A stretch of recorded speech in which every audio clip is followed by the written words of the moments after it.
ارشاد رب العزت ہو رہا ہے، وہ لوگ جو اللہ کے پیغامات کو لوگوں تک پہنچاتے ہیں، وہ لوگ جو اللہ کے فرمان کی لوگوں کو تبلیغ کرتے ہیں، وہ لوگ جو اللہ کے میسج کو لوگوں تک پہنچاتے ہیں، ان کے دل میں خوف خدا ہوتا ہے اور وہ اللہ کے علاوہ کسی اور سے خوف زدہ نہیں ہوتے، اور اللہ ہی سب کے لیے کافی و وافی ہے۔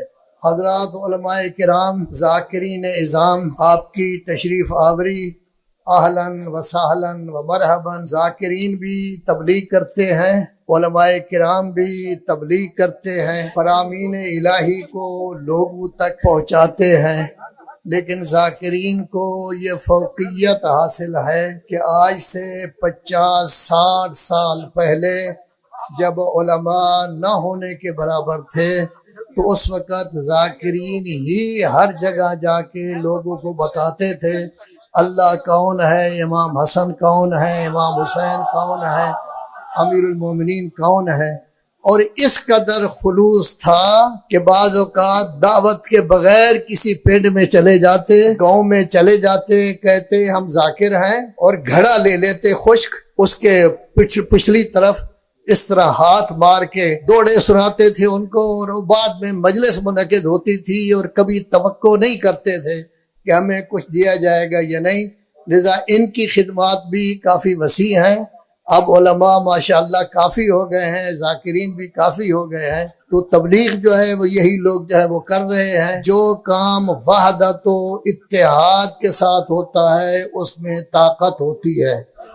آج دیکھیں تھوڑے سے لوگوں کو، 2-2.5 ہزار لوگوں کو بلایا گیا تھا، دعوت دی گئی تھی کہ علماء آئیں، ذاکرین آئیں، لیکن چونکہ سب اکٹھے تھے آپ، تو بزرگ علماء کے قول پر آپ اتنے زیادہ اکٹھے ہو گئے کہ سنبھالنا مشکل ہو گیا۔ گرمی بھی بہت زیادہ ہے، ہر وقت یہ کہا جا رہا ہے کہ خاموش ہو جاؤ، یہ کرو وہ کرو، پھر بھی بہت بڑی ہمت ہے آپ لوگوں کی کہ آپ بھی اور ہمارے لیڈر صاحبان بھی کافی دیر سے بیٹھے ہوئے ہیں۔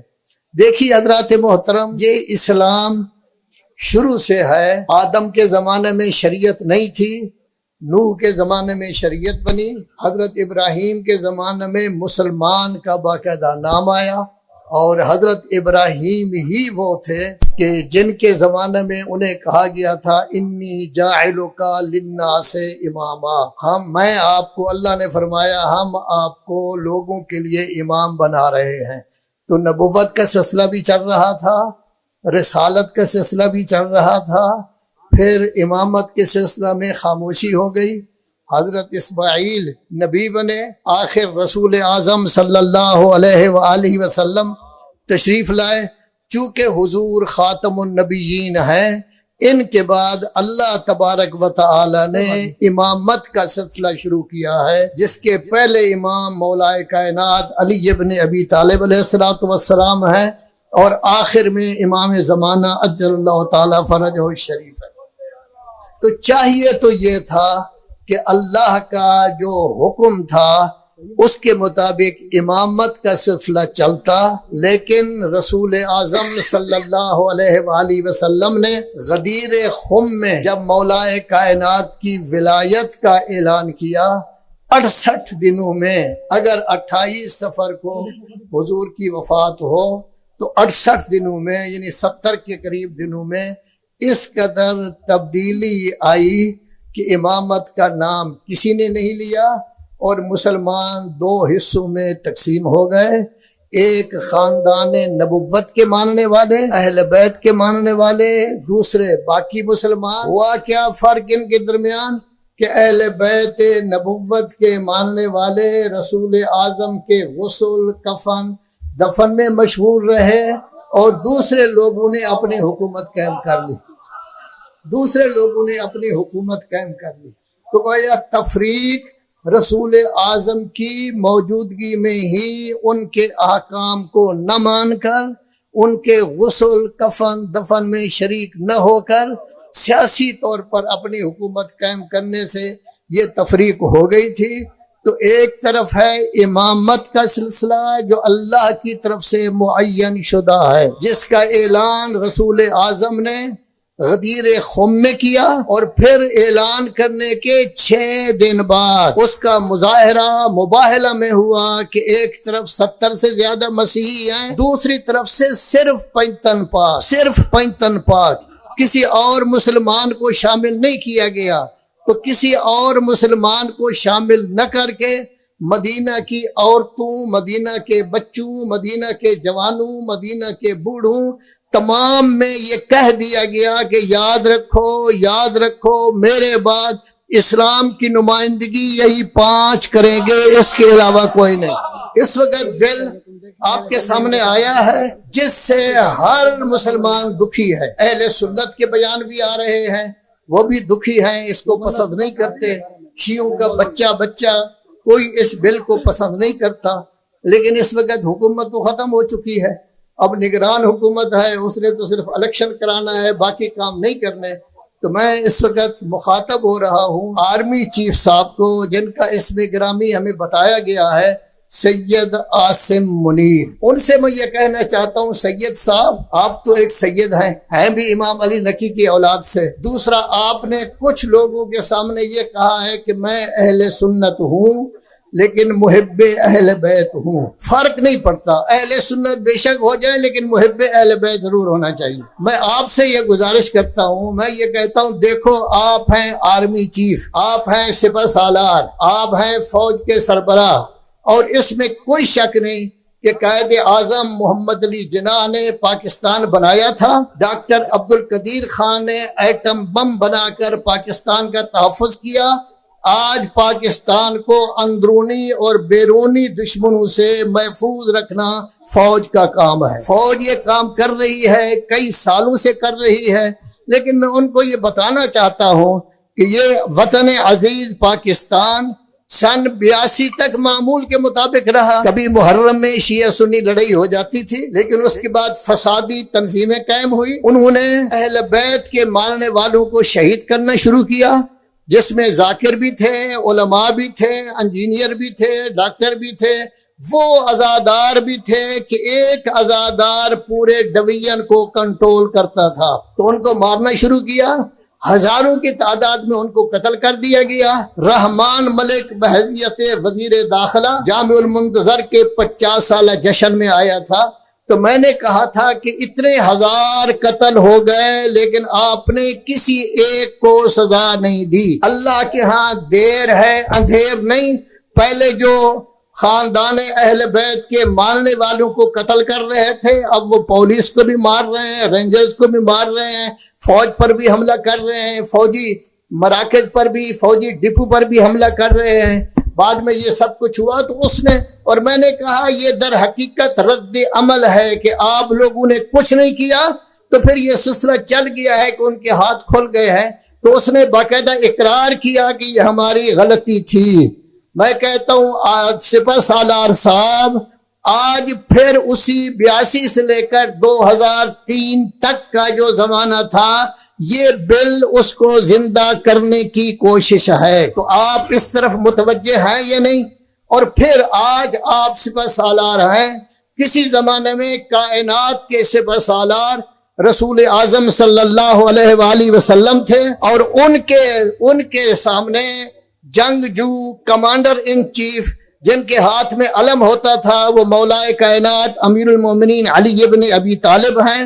کبھی ان کو لا فتح الا علی کا تمغہ ملا، کبھی ضربت علی یوم الخندق افضل من عبادت الثقلین کا تمغہ ملا، کبھی یہ کہا گیا کہ میں کل ایسے کو جھنڈا دوں گا جو کرار بھی ہوگا فرار نہیں ہوگا۔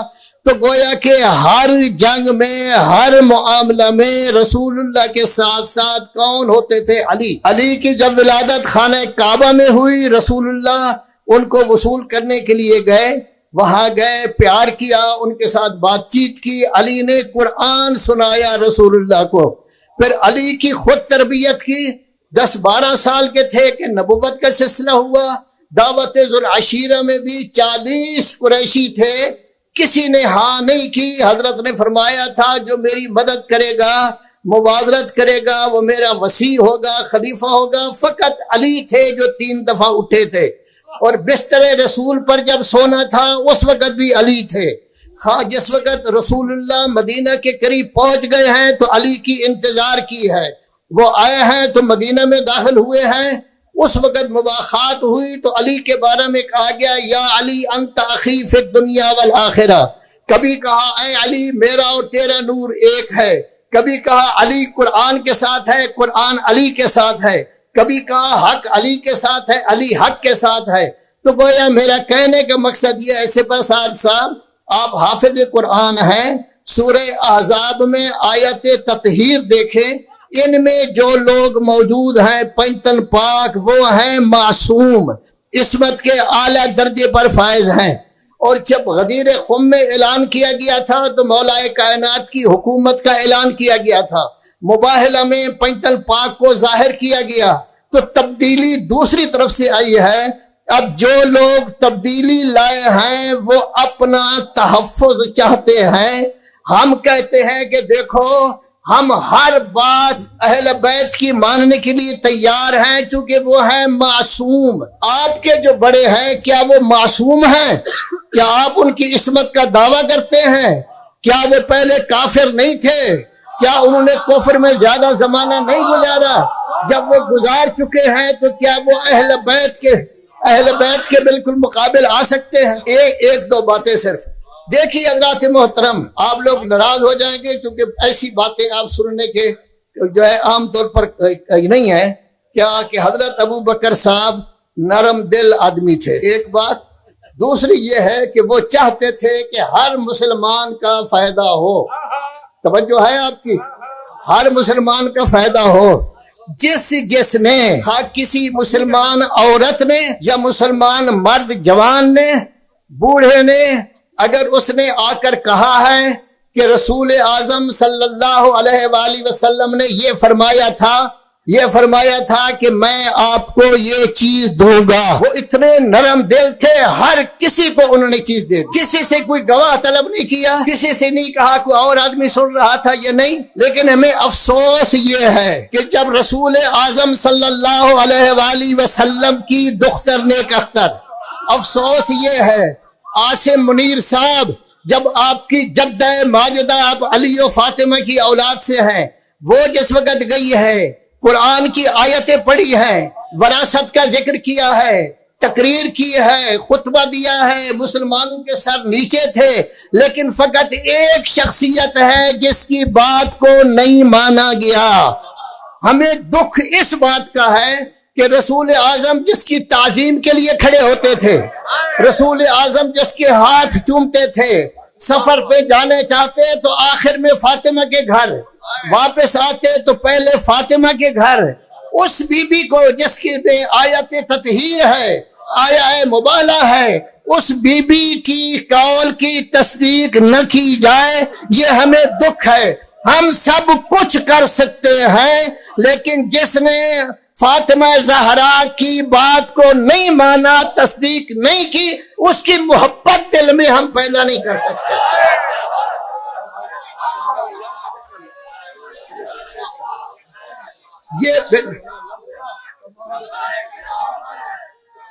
میں پوچھتا ہوں آرمی چیف صاحب، اس وقت آپ سب کچھ ہیں، نگران حکومت ہے، آپ قرآن کا ترجمہ جانتے ہیں، قرآن پڑھے ہوئے ہیں، آیہ ولایت دیکھیں، آیہ بلغ دیکھیں کہ اللہ کا رسول کیا چاہتا تھا، اللہ کیا چاہتا تھا، اور بعد میں ہوا کیا ہے میں تفصیل زیادہ ذکر نہیں کر سکتا، لیکن یہ ہے کہ حقائق جو بھی بیان کرے گا اس کے لیے عمر قید ہے۔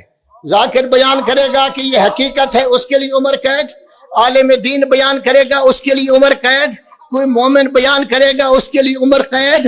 اے آرمی چیف صاحب، آپ یاد رکھیں یہ قوم وہ ہے جو ہر نماز کے بعد دعا کرتی ہے یا لیتنا کنا معکم، اے اہل بیت محمد ہم کربلا میں ہوتے اپنی جان قربان کرتے۔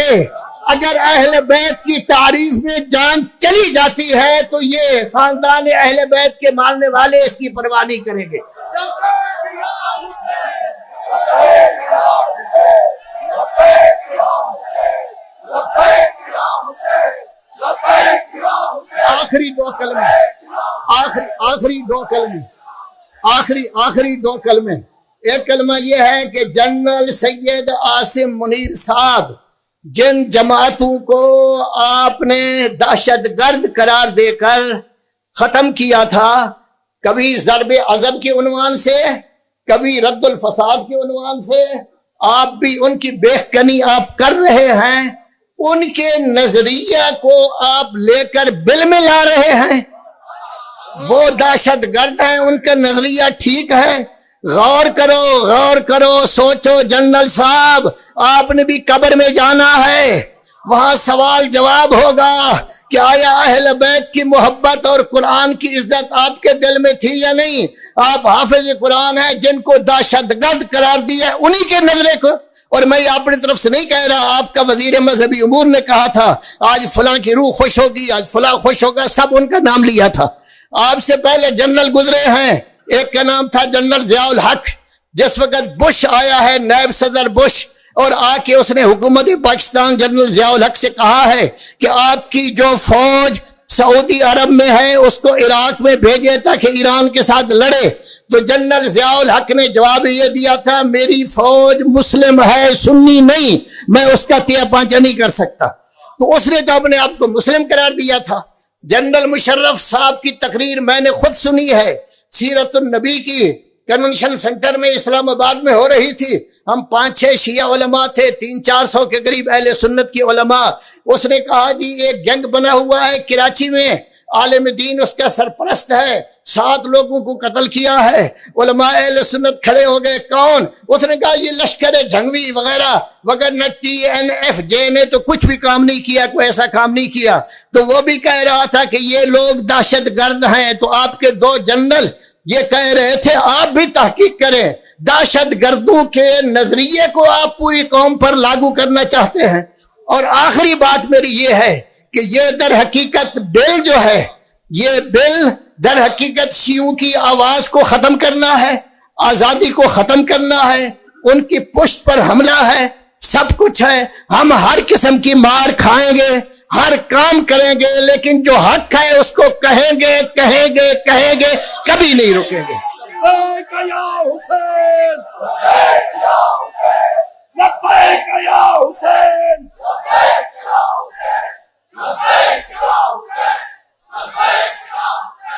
آخر میں آپ لوگوں کو بہت زیادہ زحمت ہوئی، ہوا بھی اس وقت کم ہے، انتظام نہیں ہے اس کا، افراد کی تعداد بھی زیادہ ہے. میں نے سنا ہے کچھ لوگوں کو کھانا بھی نہیں ملا، لوگ پریشان بھی ہوئے. ہم اس کے لیے آپ لوگوں سے معذرت خواہ ہیں. خداوند عالم آپ کو جزائے خیر دے. آپ کے مذہب کے محافظ علماء و ذاکرین و لیڈران قوم موجود ہے. کچھ بھی ہو جائے شیعیت کو، محبان اہل بیت کو زخم نہیں پہنچایا جا سکتا.